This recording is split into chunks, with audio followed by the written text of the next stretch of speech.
All right, this is Isaiah chapter 33 and verse 1. It reads, Woe to thee that spoilest, and thou wast not spoiled, and dealest treacherously, and they dealt not treacherously with thee. When thou shalt cease to spoil, thou shalt be spoiled, and when thou shalt make an end to deal treacherously, they shall deal treacherously with thee. Shalom Akim. Kol Haloyim La Allah Hayanawa Yahweh Bahashem Yahweh Shai Bahashem Wachakwadash. Double honors unto the apostles and the elders of Great Millstone, of whom I've grown in this truth under. Shalom to the Akim out there that's pushing the truth, that's laboring in the word, and that's pushing the gospel of the great kingdom that's soon to come. Shalom to the Akawathas listening in, that's remaining true to the faith and remaining faithful and submissive to their husbands and guiding their children. And shalom to the hopeful elect of the 12 tribes that scattered abroad throughout the four corners of the earth. To you Israelite foreigners out there who live among the heathen and who look like those heathen nations, but your lineage goes back to the progenitors of the 12 tribes of the nation of Israel through the line of your fathers. All right, I want to say peace and blessings to you all, Barakatham. Okay, so this is a video that I've been meaning to get into. The spirit has moved me to jump on this subject, and it's very interesting because as I was remembering this man John Perkins, okay, who we're going to be talking about today. All right, it turned out that Hours of Indignation, the brother, all right, Hours of Indignation, as you can see, this is his channel.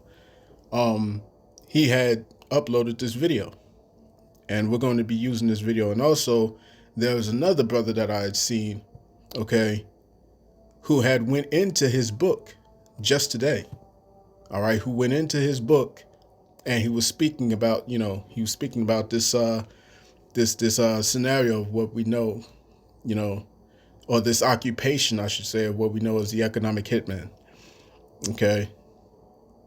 And so, for those of you who don't know what this book is, let me see if I can find that for you real quick. Bear with me. All right. This here's the book. It's a New York Times bestseller. It's from John Perkins. Okay. And I remember I first heard of this man back in 2008. All right, that's when I first learned of him. I first learned of this book. You know what I'm saying? And he's, is very insightful in the things that he says and how it pretty much blows the lid off of the interactions that this empire known as America, aka Babylon the Great, or Mystery Babylon as written in the scriptures, engages with the rest of the world, man. All right. Through acquisition, through consolidation of wealth, through the destruction of the empire, not the empire, the destruction of the economy, the destruction of the world, man. Okay, the ecosystems, the plant life, all right, human life. You see what I'm saying? And all of this is Esau's blessing, right? All of this has to do with Esau's blessing. Okay, as the saying goes, there's two ways to control a nation. One is by the sword, and the other is by debt. Okay? And both of those scenarios are intertwined in what is known as the economic hitman. Okay? And it's a very intricate system that Esau has perfected in order to gain control over this world, over the planet. You know what I'm saying? And this is why they have to be stopped. And this is why Esau Edom is fighting so vehemently to make sure that you Israelites, you so-called Negroes, Latinos, Native Indians, do not come back to who you are, man. Because when that happens, Okay, and the elect are sealed. That means that Yahweh Shai is soon to come, man. Okay, and that process has been ongoing for the past how many years? You know what I'm saying? The Great Awakening, as the Brotherhood likes to call it. You know what I'm saying? That began in the year uh 2016, I believe it was. All right, a Great Awakening based upon the the the labors of the prophets, beginning with our apostles, bishops, and elders, and the men that taught them. Okay, so that led about this shift of consciousness throughout the world, man. Okay, and Esau has been watching it unfolding. Okay, and this is why he has been formulating this plan that he's about to unleash. Okay, let me get this real quick. This is 2nd Ezra chapter 6 and verse 8. It says, "And he said unto me, from Abraham unto Isaac, when Jacob and Esau were born of him, Jacob's hand held first the heel of Esau, for Esau is the end of the world, and Jacob is the beginning of it that followeth." Okay, and so Esau has done the most in terms of defiling this place, defiling the ozone layer, defiling the habitations. You know what I'm saying? Effectively turning everything upside down, man. Right? This is Psalms chapter 83 and verse 5. It says, then let's start at verse 4. It says, "Deliver the poor and needy, rid them out of the hand of the wicked. They know not, neither will they understand.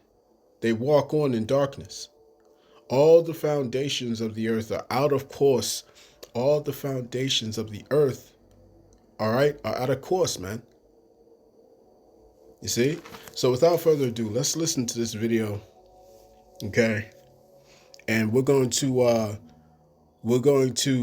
show in real time, okay, what it is that this man John Perkins was talking about. All right, so bear with me. We have managed to create the world's first truly global empire, and it's the first empire that's been created primarily without the military. It's been created by economic hitmen, by people like what I once was.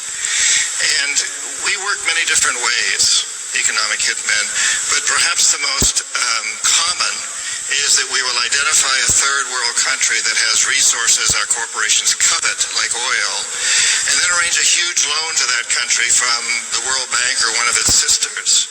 But the money never goes to the country. Instead, it goes to our big corporations to build infrastructure projects, power plants, highways, industrial parks, things that benefit a few very rich people in that country, as well as our own corporations, but don't help the majority of the people who are too poor to buy electricity, don't have the skills to get jobs in industrial parks, don't own cars to drive on the highways, and yet those very people, the whole country is left holding a huge debt so that it can't pay for education and social services and health care for its people. In fact, the debt is so huge by intent that at some point we economic hitmen go back and we say, listen, you owe us a lot of money. You can't repay your debt, so sell your oil real cheap to our oil companies without regard to the environment. Vote with us on the next critical United Nations vote. Send troops in support of ours to some place in the world like Iraq. And in that way, we've created this empire. On the few times when we economic hitmen fail, as I talk about in the books, as I failed in Ecuador with Jaime Roldos and in Panama with Omar Torrijos, then the jackals go in. And these are men, maybe a few women, who overthrow governments or assassinate their leaders.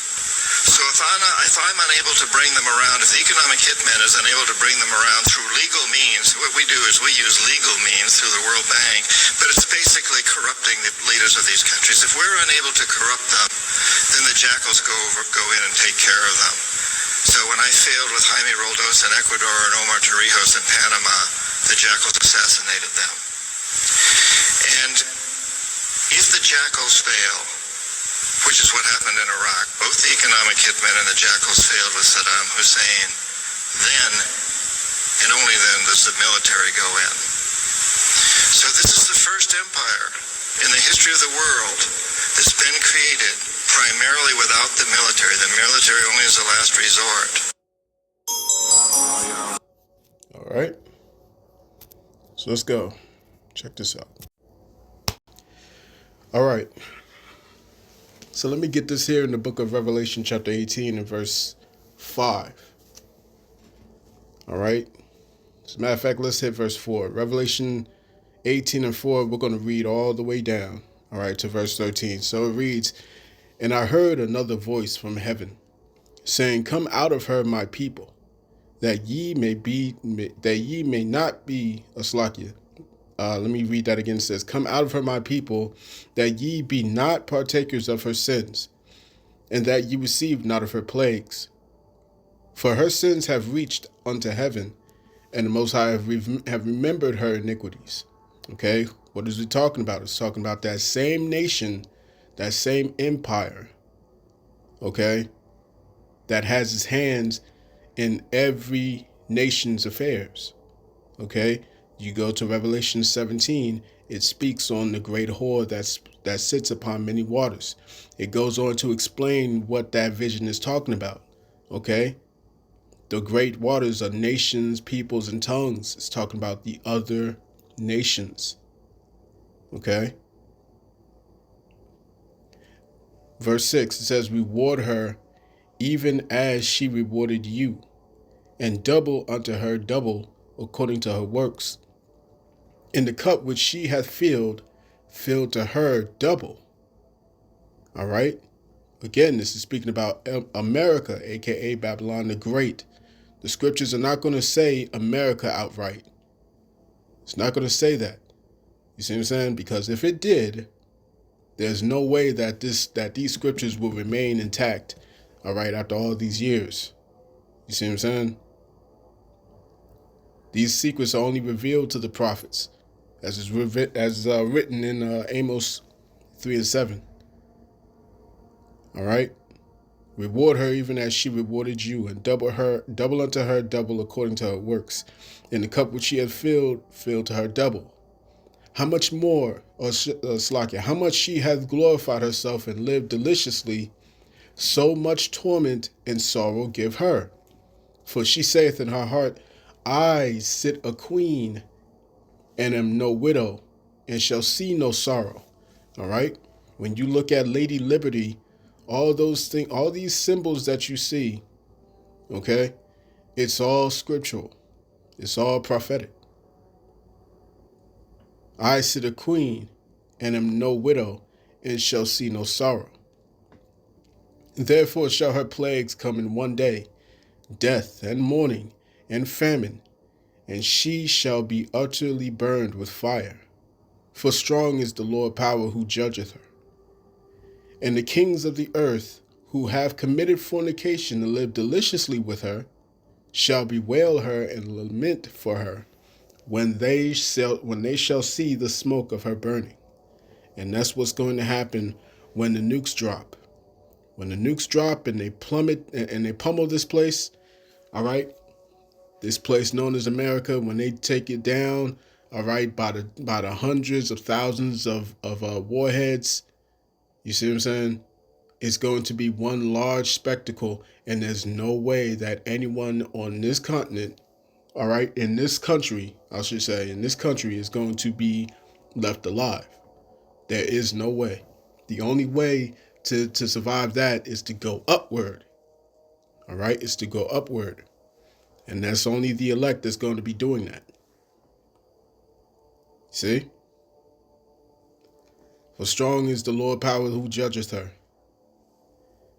Okay, so verse 10, it says, standing afar off for the fear of her torment, saying, alas, alas, that great city, Babylon, that mighty city, for in 1 hour is thy judgment come. All right, it's only going to take 1 hour of all the hundreds of years that America has done its dirt. You see what I'm saying? That America has had the Israelites under her foot, as the scriptures say. She was drunken with the blood of the saints.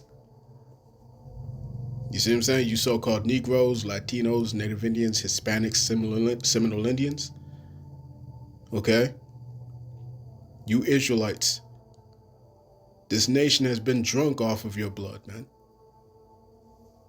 And so much that has been done, so much that has been taken, so much that has been accumulated, you know what I'm saying, through ill-gotten gains. All right? In 1 hour, all of that's going to come to naught in a flash. Verse 11. And the merchants of the earth shall weep and mourn over her, for no man buyeth their merchandise anymore. For no man buyeth their merchandise anymore. The merchandise of gold and silver and precious stones and of pearls and of fine linen and purple and silk and scarlet and all thine wood and all manner of vessels of ivory and all manner of vessels of most precious wood and of brass and iron and marble and cinnamon and odors and ointments and frankincense and wine and oil and fine flour and wheat and beasts and sheep and horses and chariots and slaves and souls of men. You see what I'm saying? This is what America has accumulated throughout all these years and throughout these wicked practices. You see what I'm saying? So to recap, what Mr. Perkins was talking about in his speech, all right, pretty much surmising his book, all right, the Confessions of an Economic Hitman. Okay, there are 3 stages.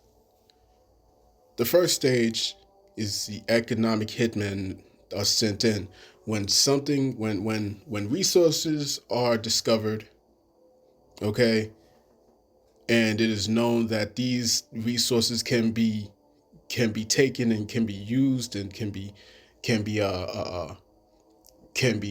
outsourced. You see what I'm saying? And all these companies covet it. Well, then what happens? What happens is they first begin the process, the 3-step process of acquiring that resource or that that country. All right. So the first step is sending out the economic hitmen. And what the economic hitmen do is they go into that country. They first assess what its strengths are. They assess how needy the people are, how needy that country is. Is it a third world country? You know what I'm saying? Does it have a sizable government? Does it have a sizable military? So on and so forth. All right. And based upon that assessment, they will go into that country. All right, on that mission. They will go to the leader of that nation, and they'll offer. All right, they'll make an appealing deal. Okay, a deal that is so appealing that it would be very hard to decline, or you would be seen as an absolute fool for saying no to it. Okay, like one of the things that Mr. Perkins had pointed out was that, you know, huge loans couldn't be used in this discussion. All right. And then we go into the concept of usury. So let's say I give you a loan of $200 million.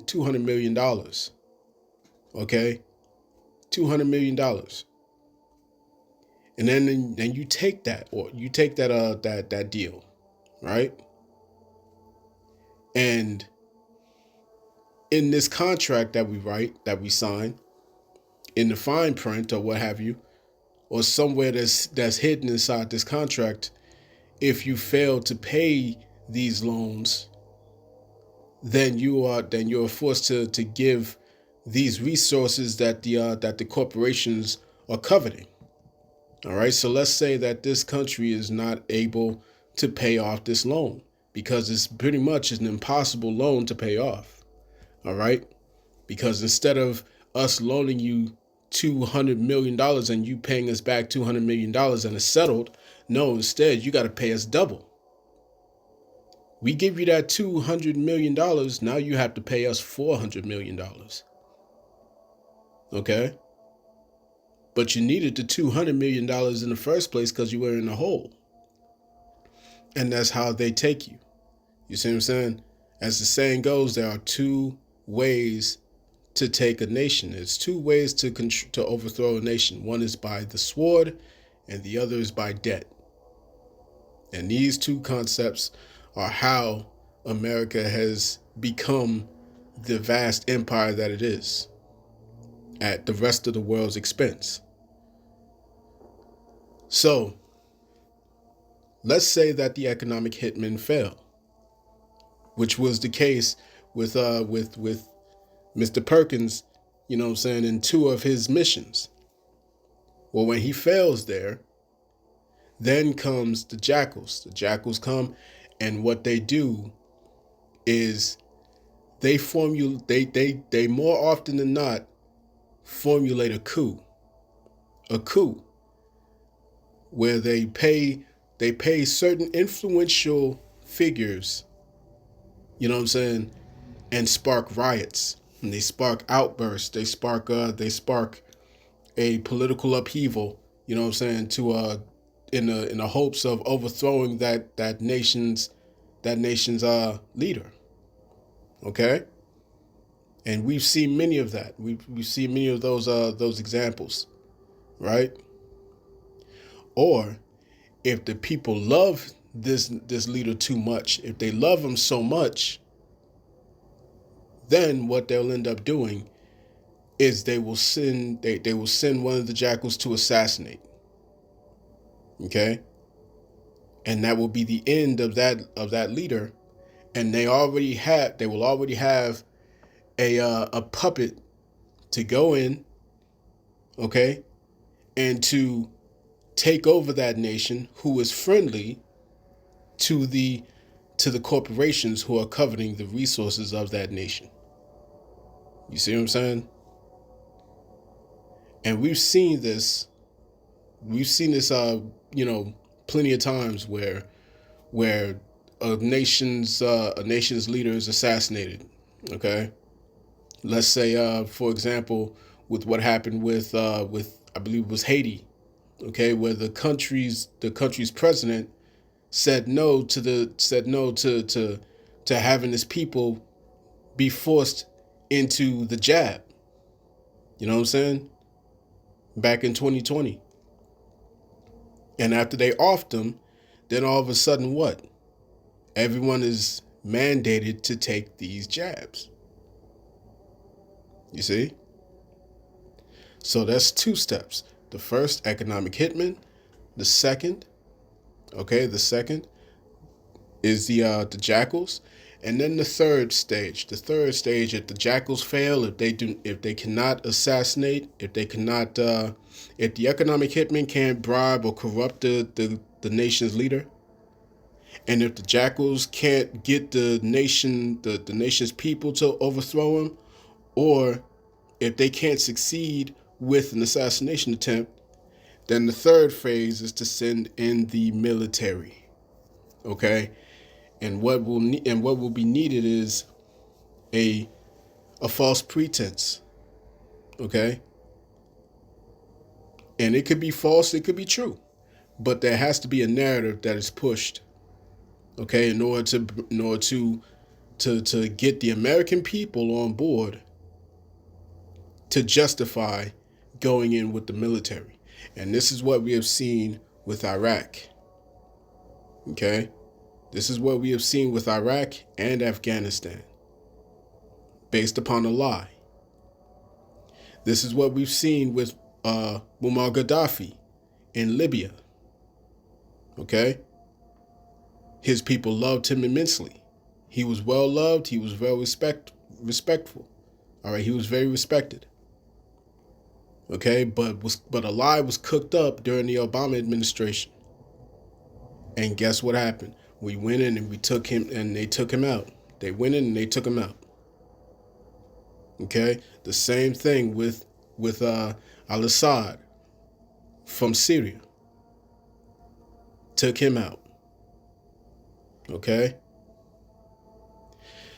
The same thing happened with Hugo Chavez of Venezuela. And for a long time, they've been trying to get that oil in Venezuela. But the people loved Hugo Chavez too much. Hugo Chavez was not corruptible. They sent economic hitmen there. He wasn't corruptible. He didn't take bribes. They sent the jackals there. Okay? They failed in attempts before. And then they finally ended up taking him out, and he died of a mysterious cause or a fight with cancer. All right? And so his right-hand man, Nicolas Maduro, ended up being in control of Venezuela. And that was the one man that Hugo Chavez had trusted with the country. And it has been to much success for the most part. You know what I'm saying? And so what happens? They do the process all over again. They send in the economic hitmen. They send in the jackals. Okay? Both have went in and they attempted to do what they did, and they both failed. So what are we seeing now?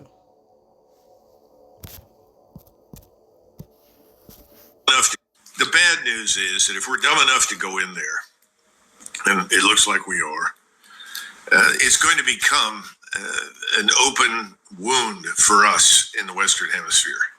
It's going to do enormous. Can you say that again, please, Colonel? Yeah, if we go into Venezuela, it will become an open wound for us. And I say that because we have a terrible track record, whether you go to Guatemala, Nicaragua, El Salvador. We've meddled in all these places. Hundreds of thousands of people are being killed. We could cause a civil war to break out inside Venezuela. We have no idea. Are they embittered hard fighters? Some yes, most no. Will they fall back into the interior of the country and then be helped by the Brazilians and Colombians and others who will come in there and raise permanent hell with us while we're in the country? Can we cleanly install Mrs. Machado with enough CIA support as well as military backing to avoid all of that? I don't know. This whole thing doesn't strike me as having been very carefully thought out. And I guess you're aware that just this morning, some number of mercenaries from Colombia raised by the CIA to go into Colombia and effectively execute what some people are calling a false flag were captured. That doesn't seem to have worked. That's not a good thing. I have no confidence that we can go in there and make anything right. I have every fear that we could go in there and end up making everything wrong. Okay. So there you have it. There you have it. All right. This is Habakkuk, chapter 2 and verse 4. It says, "Behold, his soul which is lifted up is not upright in him, but the just shall live by his faith. Yea, also, because he transgresseth by wine, he is a proud man, neither keepeth at home, who enlargeth his desires hell, and is as death, and cannot be satisfied." They cannot be satisfied. "But gathereth unto him all nations," all right, through the sword or through debt, and heapeth unto him all people. Shall not all these take up a parable against him, and a taunting proverb against him, and say, Woe to him that increaseth that which is not his? How long? And to him that ladeth himself with thick clay. And these devils have heavy, heavy debts. When you look into that word thick clay, it goes into the Hebrew word ibatyat, which goes into heavy debts. And this place, America, is heavily in debt.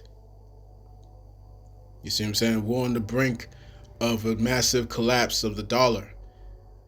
And the dollar requires, all right, large amounts of oil in order to remain relevant in the global economy. You see what I'm saying? Well, what happens when the Saudi Arabians, right? The House of Saud has now moved on from the American dollar to trade amongst the BRICS. Which means what? It means that all of that oil that America had access to is no longer guaranteed. But what place on the planet has the highest reserves of oil? That's Venezuela. You see what I'm saying? So with that, let me show you one more video. Check this out. All right. Now I want you to pay very close attention to this. Pay very close attention to this. Venezuela, for those Americans who do not understand why we need to go in, basically for three reasons. You're in Fox Business. Venezuela, for the American oil companies, will be a field day because it will be more than $1 trillion in economic activity. Well, they're just saying the quiet part out loud. Venezuela, for those Americans who do not understand why we need to go in, basically for three reasons. You're in Fox Business. Venezuela, for the American oil companies, will be a field day because it will be Oil companies. They'll have a field day with all of that oil. We need to go in basically for three reasons. You're in Fox Business. Venezuela, for the American oil companies, will be a field day because it will be more than $1 trillion in economic activity. Well, they're just saying the quiet part out loud. All right. So you heard it there first. You heard it. All right. The quiet part has been said out loud. You see what I'm saying? Give them the mic long enough and they'll expose themselves, man. Okay? They'll expose themselves. This is all about what it is that we've been telling you. It's not about cartels. It's not about powder, any powdered substance. It's not about any of that. It's not about the safety of American citizens. It's not about any of that shit that they're talking about on the TV. You see what I'm saying? But they needed a pretext for the public to get behind so that they can go forward with this plan. And all those Israelites over there in Venezuela are going to be in trouble. This is Jacob's trouble, man. This is Jacob's trouble. You see what I'm saying? Verse 7, Habakkuk chapter 2, verse 7. Shall they not rise up suddenly that shall bite thee, and awake that shall vex thee, and thou shalt be for booties unto them?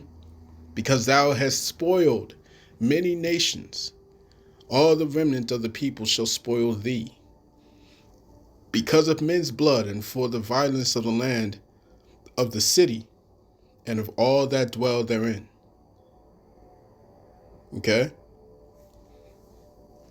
So let me end this off with one very interesting article, okay, that proves this point in a different angle, okay? Because there are many ways that the economic hitman can offer a very enticing deal. All right, check this out. All right. So this is from the Marabi Post. Okay. It says Burkina Faso President Ibrahim Traore rejects Dubai princess's marriage proposal. All right. Now this is an unconfirmed, it's not fully confirmed. All right, but it has made its waves all throughout social media. All right, on TikTok, on Instagram. All right, all throughout, man. And the thing about it is that it's very plausible. All right, it's very plausible that this could be the case. Okay, because when we look at the situation that's going on in Burkina Faso over in Afghanistan, West Afghanistan, okay, Afghanistan, Western Africa, excuse me, Afghanistan. But when we see what's going on in Burkina Faso over in West Africa, all right, Ibrahim Traore is making a lot of waves, and he's doing a lot of things, okay, that in no short terms, you know what I'm saying, pretty much angers Esaw Edom. You know what I'm saying? All right, it's the same exact way that the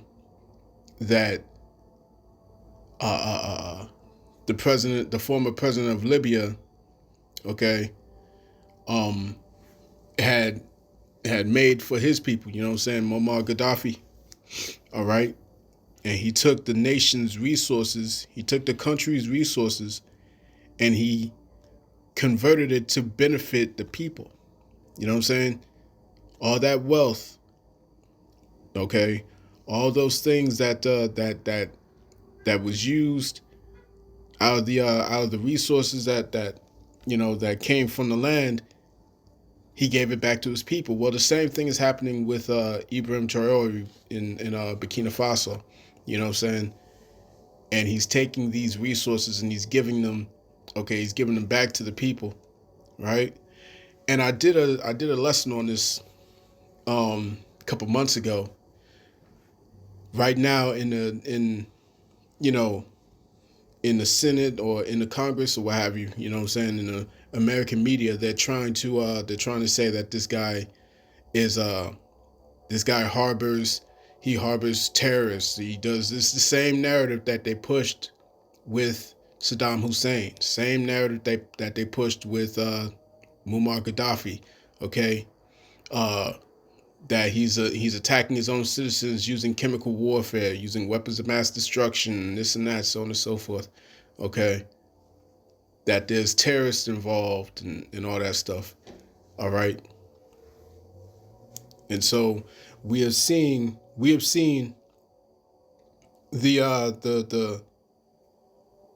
narrative being pushed, okay? All right, the accusations that's being formulated. You know what I'm saying? This guy Ibrahim Traore is he's very close with Russia. You know what I'm saying? Russia is essentially has his back, right? And Russia equals bad guy, right? So the narrative is there. But if there's a case that this may be true, and it's this princess from the Dubai royal family, you know what I'm saying? That would be a door that could open up for corruption or for assassination, you know what I'm saying? Basically an attack from within if he was to take on this woman to be his wife. You know what I'm saying? So reading on, it says, in a move that has sent shockwaves across Africa, Burkina Faso President Ibrahim Traore has reportedly turned down the marriage proposal from the sister of a Dubai prince. The princess, who confessed to falling in love with Traore after watching his speeches online, all right, okay, cites Islamic law allowing polygamy as a reason for her proposal. However, Traore politely declined, stating that he already has a beautiful African wife and his heart belongs to her and the nation. This decision has earned him widespread praise across Africa, with many hailing him as a symbol of integrity, cultural pride, and loyalty to African traditions. According to reports, the princess expressed her admiration for Traore, describing him as a man of courage, conviction, and destiny. She reportedly saw no issue with marrying him, given his status as a Muslim and the allowance for up to 4 wives in Islam. Traore's response, however, reflects his commitment to his African roots and values. All right, so on and so. Yeah. So I found that very interesting, and I wanted to add that to this lesson because I thought about this at the angle of an economic hitman. That's what I thought. That's what I thought of this as, because he's already pissing off France. Okay, he's pissed off France. He's pissed off Britain. Great Britain. He's pissing off America. Okay, the West collectively. All right, so it would make sense. It would make sense if they was to go at him at an angle of religion or an angle of wealth, because this is a princess, right? So with the princess comes wealth and status. You know what I'm saying? It could also be the way of coming at a man through his base desire, right? And we also know what the scriptures say about that. So let's go to Proverbs real quick.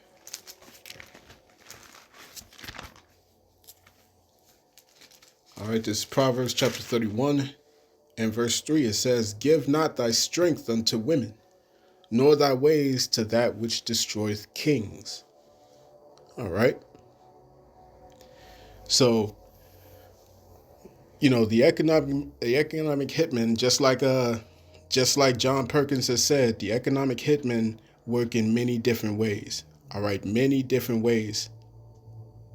And like I said, if this is true that this woman, out of the blue made a marriage proposal to this man, okay, and wanted to play off of the fact that, he's Muslim, you see what I'm saying? Even though he's a Jake, that would make for a new angle, okay, that the economic hitmen are moving in.